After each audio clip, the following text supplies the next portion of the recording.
मध्य प्रदेश में कल से खुलने वाले महाविद्यालयों में अब एक नया कोर्स इंट्रोड्यूस किया गया है, एक नया पेपर इंट्रोड्यूस किया गया, वो है रामचरितमानस का।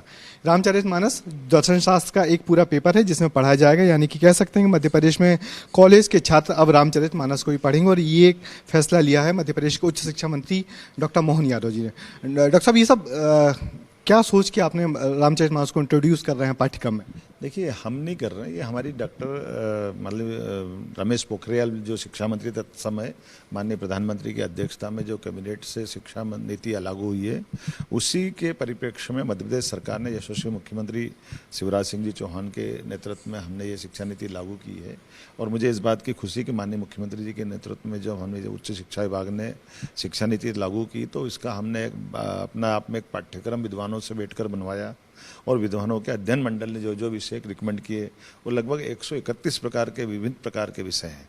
मुझे इस बात को कहते हुए गर्व भी होता है कि हमने विविध प्रकार के पाठ्यक्रम तैयार करते हुए उनके सारे गुण दोषों को विद्वानों के ऊपर छोड़ा था और विद्वानों ने बहुत अच्छा डिज़ाइन किया कोर्स का आधार पर। और नई शिक्षा नीति में हमने रामचरितमानस को भी ऐच्छिक विषय के रूप में, वैकल्पिक विषय के रूप में इसको सम्मिलित किया है।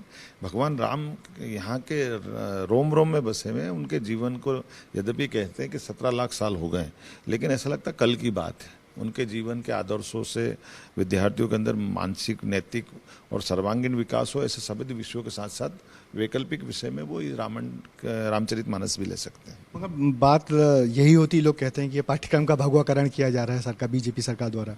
ये बहुत छोटी सोच है। हम इससे हमको बाहर आने की आवश्यकता है कि जब एक तरफ अपन जब लॉर्ड मैकाले की काले अंग्रेज पैदा करने वाली शिक्षा नीति की बात करते थे, तो जब हम अपने स्वदेश की बात करेंगे, स्वदेशी शिक्षा नीति की बात करेंगे, तो हमारे अपने आदर्शों को कोई हम कार्ल लुईस में ढूंढेंगे क्या, या वो माओ में ढूंढेंगे क्या? तो यहाँ इस देश के जो महापुरुष हुए जिनने जीवन जी करके पूरे देश को प्रेरणा दी, उन महापुरुषों में तो हम वो सब बातें खोजेंगे जिसके बलबूते पर देश के युवाओं से उनका परिचय भी कराएंगे, उनको नैतिक रूप से साहस भी देंगे और गुणात्मक रूप से बाकी सारी चीज़ों को जोड़ते हुए जब तक हम अपने देश की जड़ों से नहीं जोड़ेंगे तो शिक्षा अधूरी हो जाएगी। कांग्रेस के एक विधायक हैं आरिफ मसूद, उन्होंने कहा कि यदि रामचरितमानस पाठ्यक्रम में पढ़ाया जाएगा तो फिर कुरान से क्या आपत्ति, उसके पाठ ही पढ़वा दीजिए। यही दिक्कत है कांग्रेस और कांग्रेस के विधायकों के साथ में कि वो हर चीज़ को तुष्टीकरण से देखते हैं। अब कहाँ भगवान राम से जोड़ेंगे तो कहाँ बाकी इनकी जिनके आप नाम ले रहे हो।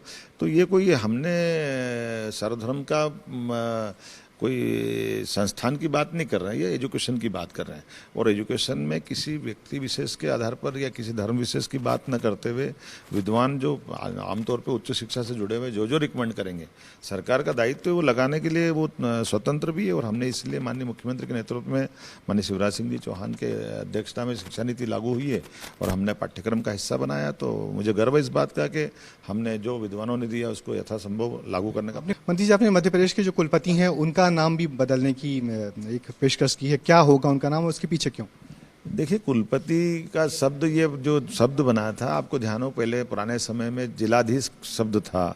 तो ये जो इनकी जो ध्वनि आती है वो हमारी संस्कृति से कहीं बीच में थोड़ा सा अंतर पड़ता है।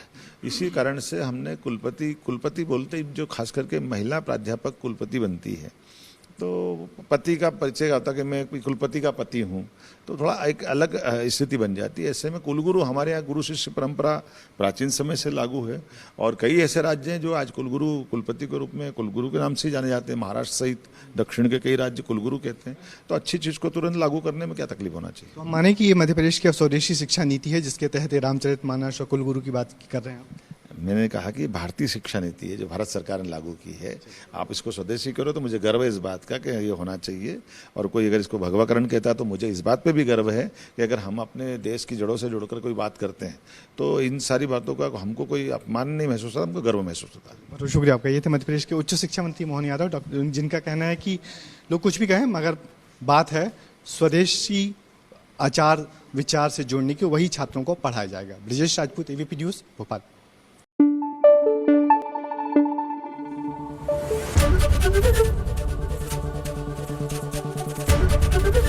एबीपी न्यूज आपको रखे आगे।